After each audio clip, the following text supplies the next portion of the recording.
What is going on, guys? Jack here and welcome back to another episode of the Portsmouth Career Mode series.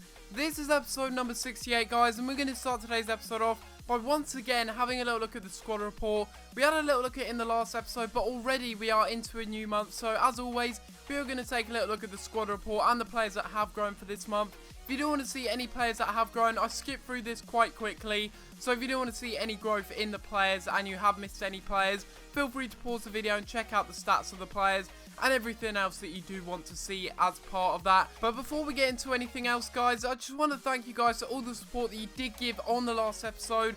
We managed to get well over 50 likes, and if we can do the same on this video, guys, that would be absolutely awesome, as it shows me you are enjoying this series and you do want it to continue. You can see there Jordan Ibe is now up to 80 overall, which is absolutely fantastic. He's probably the most improved player in the whole side, and within 2 seasons he's gone up so much. +3 already this season, and we're not even near January yet, so that is absolutely fantastic. But in the next couple of episodes, I'm pretty sure we will be in the January transfer window, so maybe it's time for you guys to let me know in the comments down below what players you want me to sign. I will be listening to some of your suggestions and implementing them into this series, and hopefully, like in every January transfer window, we can pick up a few bargains and also some good pre-contract signings for the next season that we actually start in this career mode. It's going to be very interesting to see what kind of players pop up in January. I have a few players in mind, but as always, if you have any suggestions yourself, do let me know in the comments down below, and I will be open to hearing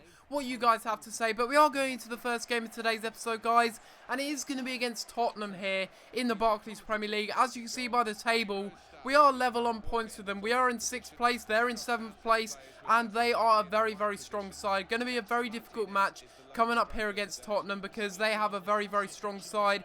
Although we've got a strong side ourselves and we are playing the same formation as them, I am not really feeling too good going into this match, because they got Jackson Martinez up front and they've got a lot of good young players, and at the start of the career mode they're not necessarily that good, but as the career mode goes on and getting to this kind of stage of career mode, they've got a really, really nice side, I have to admit. I've looked at a lot of their players before the match, and they've got some very high overall nice players in their side. One of them being Jackson Martinez there, who actually gets the first goal of the game there in the 39th minute. Some really, really poor defending there from me, and that was a result of basically them going on the counter-attack. I had an attack myself, then they went on the counter-attack, slow build-up play, trying to get in behind my defenders, and they do so very easily indeed.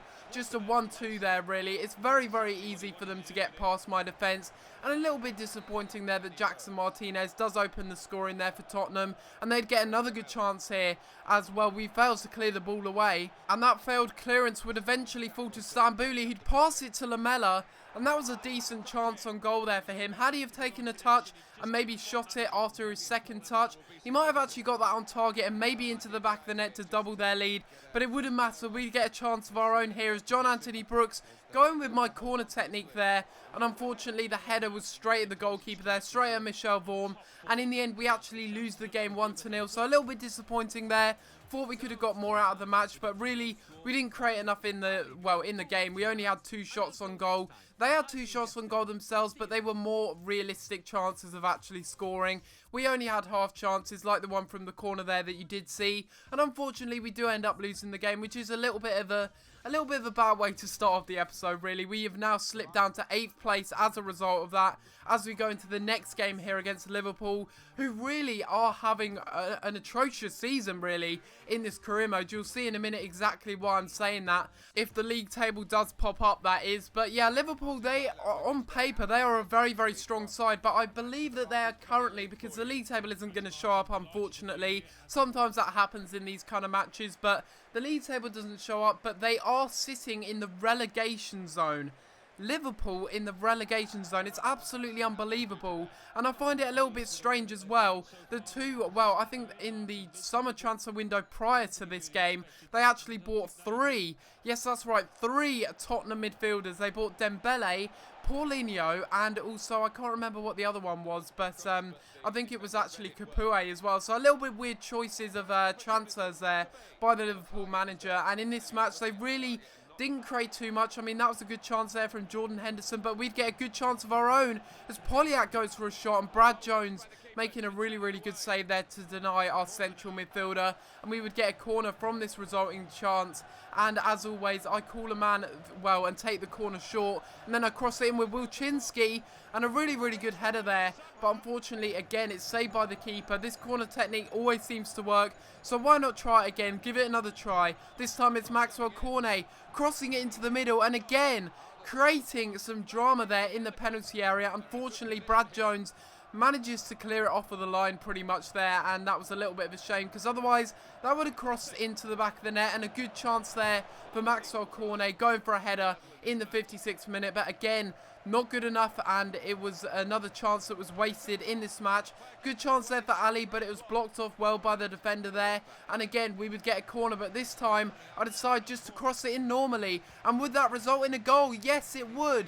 We managed to get a goal there, and in the 71st minute it is Matteo Polyak, our CDM, who does manage to put it into the back of the net with a really, really nice header there. A good cross into the middle from the corner from Rolando Aarons, and we score the first goal of the game here against Liverpool and make it 1-0 there. And when you score a goal like that in these kind of matches, it allows them to basically go on the attack, the AI go on the attack, press a lot of men forward, and that means you can create more chances on the counter-attack, and that one there is a perfect example of that. Jordan Ibe running down the left-hand side, crossing it in there, or just passing it across goal, I should say, to Neil Maupay. He puts it into the back of the net and into the roof of the net there, the best net, and he makes it 2-0 in this match in the 79th minute. And two late goals, again, late goals in these matches mean that we take away the 3 points, the full 3 points, and Liverpool, they had their right to be a bit sad after that match. They didn't really create too many chances in the game,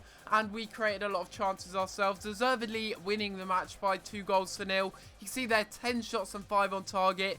Liverpool had 7 shots themselves, but only 1 of them was on target. Really terrible shot conversion rate there, and not really getting many of them on target. A little bit disappointing for them, and we move on. We are now up into 4th place, having been 8th place previously. We are now into 4th place, and we also see there that Tyler Blackett is a little bit less reluctant about leaving the club, and to be honest, if he does want to leave in January and a good bid comes in for him, maybe I will consider letting him go, because although he is a good centre-back and he has been with us for a while, I am willing to let quite a few players go in January, if the right amount of money comes in for them, that is.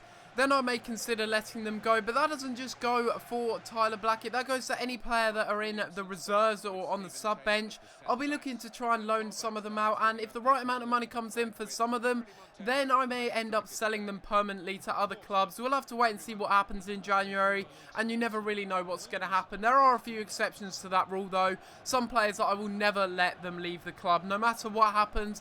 They're staying at Portsmouth for the rest of the career mode, and you can see we're going into this match here against Newcastle in the Premier League, the second game of today's episode, and you can see there that Newcastle, they were really pounding my goal, trying to get an early lead in this match, very, very early on, creating 2 good chances there, one of them coming from CM de Jong hitting the post there, and then Gouffran would get a really, really good chance, turning and taking a shot from just outside the box, but unfortunately in the 34th minute there, he couldn't quite put it into the back of the net. It was just off target, and well, Heaton was all beaten there.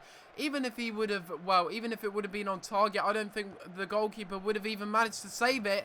And that was a good opportunity there for Matt Wilczynski, but really, that's something that I have noticed. He hasn't actually got the finish on him, and it is a little bit disappointing that he can't finish those kind of chances off.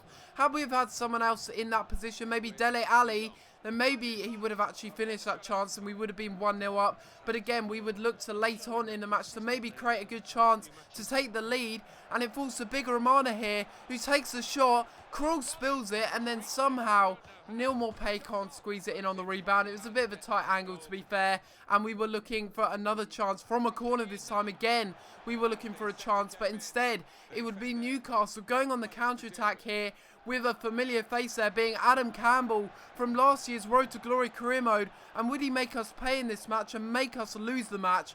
Well, unfortunately for him, he does actually miss the chance to actually put Newcastle into the lead late on in the match. And unfortunately for them, they end up, well, drawing 0-0. They had loads of chances early on and later on in the game to go ahead and pick up all 3 points. But unfortunately for them, they couldn't do so. Despite having the most amount of chances on goal, they couldn't actually convert all of their chances that they did have. But this is going to be the end of the episode, guys. Hopefully you have enjoyed. And if you have enjoyed this episode of Career Mode, please be sure to leave a like on the video and subscribe if you haven't already, as it really does help out my channel, guys, and it shows me that you are enjoying this series and you do want it to continue. But other than that, guys, I'm going to have to leave it there, and I'll see you next time for another video. Thanks for watching.